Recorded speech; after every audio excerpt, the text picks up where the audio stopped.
Hello, everybody. I am Apostle Keith G.Powell from Family of Christ Life Center in Middlesex, New Jersey. And today is June the 8th, 2020. And I want to talk to you just for a few minutes about the virtual church.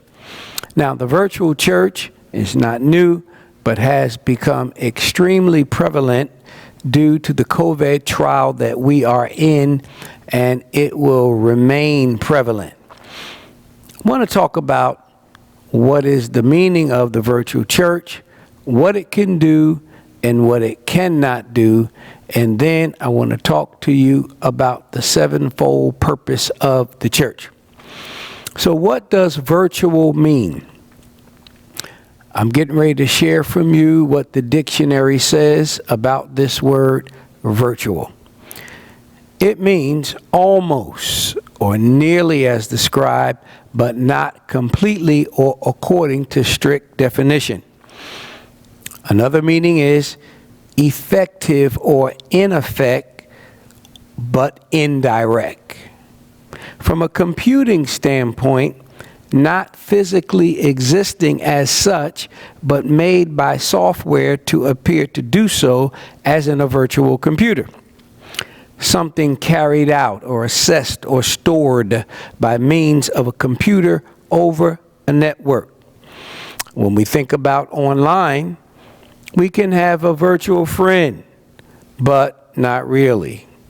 Don't expect to have a cup of coffee or for the virtual friend to come over to your house. It's just virtual. We can have followers, but not really. In fact, they are not our friends or our followers, nor do they follow us in reality, because virtual is anything that exists in effect, but not fact. There are people that have identified themselves as virtual people or a virtual person, which is an entity which is or has been the product of the mind or imagination.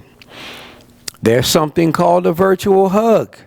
This is a word to refer to a thing that is not real, but it is supposed to be real or is imagined. For example, I'm giving you a virtual hug right now, which only means I'm pretending to do so. We have virtual classrooms online where people are learning. It allows for live interaction between the teacher and the student, like in Zoom or video conferencing. There are virtual relationships, but what does that mean? Not physically existing as such, but made by software to appear to do so. In this world, they really don't exist. They just appear to do so. There's something called virtual love. It's virtual, and by definition, that means it cannot be real. Here's my virtual summation. It's in effect, but not fact. Not real, but is supposed to be real. It's in the world, but does not exist as such. It's of the mind and imagination. We can have friends and followers, but they are not really our friends and followers. It's made to physically exist, but not necessarily as it's supposed to be. It's almost or nearly describes as it appears, but not completely as it is described. Through Zoom, we have live interaction, but it's through devices. Now, what the virtual church can do. This is what the virtual church can do, and it's just a short list.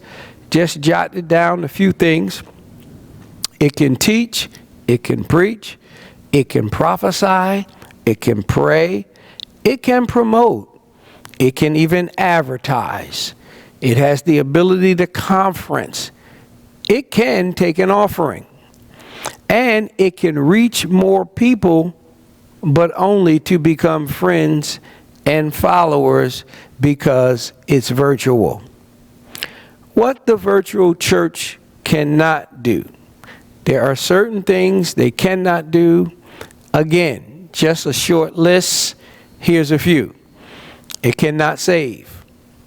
It cannot fill with the Holy Spirit. It cannot deliver. It cannot heal. It cannot lay hands on the sick because it's virtual. It cannot baptize because it's virtual.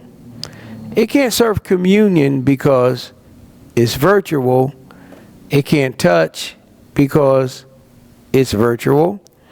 And it can't feed the hungry, clothe the naked, visit the sick, visit the prisoner, fellowship with one another, or eat together. Now, I want to conclude this by giving you the sevenfold purpose of Jesus Christ and his church. The sevenfold purpose of Jesus Christ and his church. Number one is the salvation of the lost. 2 is teaching and preaching the gospel of Jesus Christ. 3, discipleship and healing. 4, praise and worship. 5, fellowship and administering holy sacraments of tithes, offering, and communion. 6, saint-to-saint ministry. And number 7, I will give you out of Matthew chapter 25, verses 35 through 45. When I was hungry, you fed me. Thirsty, and you gave me a drink. I was a stranger, and you received me in your home.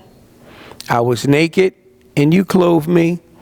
I was sick, and you took care of me. I was in prison, and you visited me. So is the virtual church necessary? Yes. And it's here to stay. Absolutely. But we must know what it can do and what it cannot do. And stay committed just as we have been to functioning as the church that Jesus Christ built, doing the things that the virtual church cannot do until Christ returns. Thanks for listening. God bless you.